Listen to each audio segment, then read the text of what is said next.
leaders of the major industrial nations have pledged 1 billion COVID vaccine doses to poor countries as a big step towards vaccinating the world, Boris Johnson has said. At the end of the G7 summit in Cornwall, the PM said countries were rejecting nationalistic approaches. He said vaccinating the world would show the benefits of the G7's democratic values. There was also a pledge to wipe out their contribution to climate change.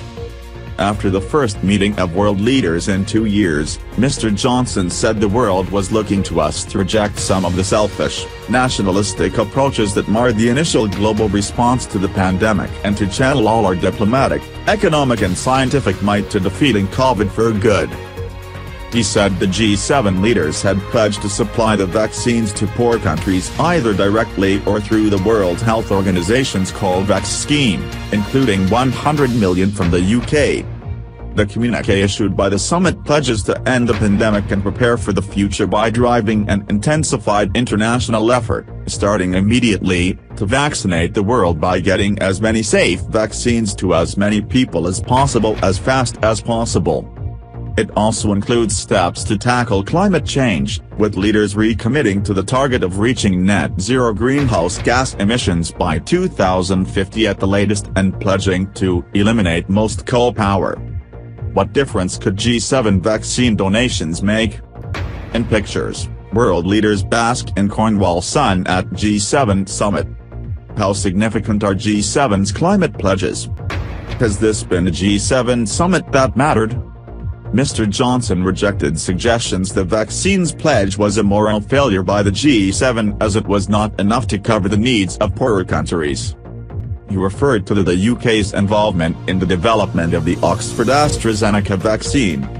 Already of the 1.5 billion vaccines that have been distributed around the world, I think that people in this country should be very proud that 500 million of them are as a result of the actions taken by the UK government in doing that deal with the Oxford scientists and AstraZeneca to distribute it at cost, he said. He added that we are going flat out and we are producing vaccines as fast as we can, and distributing them as fast as we can. The target to vaccinate the world by the end of next year would be met very largely thanks to the efforts of the countries who have come here today, Mr. Johnson said. The leaders slightly exceeded their target of donating 1 billion COVID vaccines to poorer countries within the next year, if funding for future doses is included alongside individual jabs. There was also a commitment to build the frameworks to prevent and fight future pandemics. Elsewhere in the 25-page communique, there were several references to China, which President Biden said was a change from previous meetings of the world's advanced economies. Pledges made this time included working together to respond to China's impact on world trade. On the recovery from COVID, there was even a reference to Prime Minister Boris Johnson's trademark domestic policy, the need to reduce inequalities by levelling up. Charities and campaigners issued statements calling out vague promises and missed opportunities, but Mr. Johnson will feel that post-Brexit Britain has staged a diplomatic show that was both competent and confident.